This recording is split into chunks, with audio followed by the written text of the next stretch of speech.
លើចាប់តាមការប្រកួតសុំទៅហូគ្រប់គ្រងខ្លាំងមួយបាទយោបាទចេញមកភ្លាមគឺថាកាន់តាប់ដៃជួយស្ដាំទៅឲ្យពីកីឡាករនីកតិកាអធិស្ឋានបាទកតយុនរ៉ាហ៊ីមីជាមួយនឹងកីឡាករនីរបស់កម្ពុជាច័ន្ទវិជ្ជការដើរចូលមកកីឡាករនីគោលក្រហមកម្ពុជាមកគោលគៀវអរ៉ាំងបាទកីឡាករនីអរ៉ាំងមើលទៅគឺថារហ័សរហួនអត់ទេបាទគូតាមមកលើកនេះតែធម្មតាបាទគាត់ស្ដាំពីច័ន្ទវិជ្ជការបាទកីឡាករនីច័ន្ទវិជ្ជការដើរចូលលូកឆ្វេងស្ដាំសងឆ្វេងស្ដាំណាគាត់ស្ដាំពីច័ន្ទវិជ្ជការបាទកញ្ញាកណ្ដាលច័ន្ទសេហាបាទបញ្ជាការប្រកួតនៅលើសង្វៀនទឹកភាសាកម្ពុជាគូទី1ដើរចូលទៅបន្តគាត់ស្ដាំតែគាត់សងពីឆ្វេងស្ដាំកណ្ដាប់ដៃអាយ៉ានេះញញឹមពីកីឡាករនីកតយុនរ៉ាហ៊ីមីគាត់ស្ដាំចាប់ជើងជាប់កណ្ដាប់ដៃសងមកវិញអ្នកស្រែកអធិស្ឋានដល់កញ្ញាកណ្ដាលមកបាយបាទបន្តដើរចូល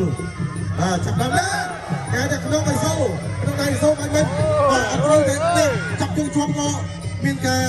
វាយកណ្ដាប់ដៃបាទអ្នកទាំងពីរសុទ្ធសឹងតែល្អដៃដូចគ្នាឥឡូវបន្តនៅកណ្ដាលសង្វៀនទឹកភាសាកម្ពុជាដែលនៅជូនដល់ទឹកភាសាកម្ពុជាបន្សុទ្ធគ្រប់ដំណើរជាមួយនឹងបច្ចេកកម្ពុជា Smart Triple Filter แล้วបន្តដើរចូលអ្នកទាំងពីរហាក់ដូចជាចេញចូលលឿនដូចគ្នាចាប់អោបជាប់ហើយក៏បោះជាគូស្ដាំពីកតយុនស្ដាំសងស្ដាំទៅមកពីច័ន្ទវិជ្ជការដូចគ្នាស្ដាំបន្តបាទជុំគង់ក៏ចេះកណ្ដាប់ដៃក៏ចេះអាយោទាត់ក៏ចេះមកស្រោតែម្ដងតែញោតមួយពីកតយុនរ៉ាហ៊ីមីដើរចូលញោតមួយពីច័ន្ទវិជ្ជការបន្តបាទញាញោតឆ្វេងស្ដាំស្ដាំមួយណែទាត់តាមដល់ពីច័ន្ទវិជ្ជការស្ដាំបន្តអូសោអូកណ្ដាប់ដៃកតយុនរ៉ាហ៊ីមីច័ន្ទវិជ្ជការសន្លប់ស្ទើរតែមិនដឹងខ្លួនវ៉ាវសន្លប់ខំបងយើងបាញ់មិញអូយផ្កាប់មុខបាទ